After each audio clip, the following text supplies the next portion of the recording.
ఆ రోజు సంబరపడతాను సంతోషపడతాను బుధములకు వీరబుధములు ఉప్పొంగినట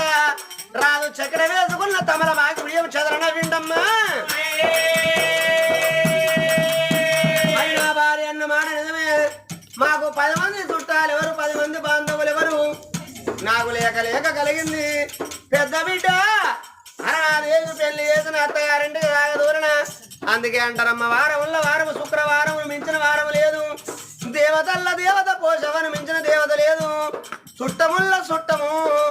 అల్లుని మించిన చుట్టం మరెవరు గారన్నారమ్మా నా అల్లుడు క్షత్రియ మహారాజు నా బిడ్డ అరణదేవుని పిలిపిద్దామని బిడ్డకు అల్లునికి కోరు పంపినప్పుడే ఆ బిడ్డ అరణాదేవి సంబరంగా సంతోషంగా భర్తను తీసుకొని అదే సుందరసేన నగరం ఏరుకున్నారు 7 మేడల్లా తమ్ముణ్ణి ఎత్తుకొని సంబరపడతాను సంతోషపడతానమ్మా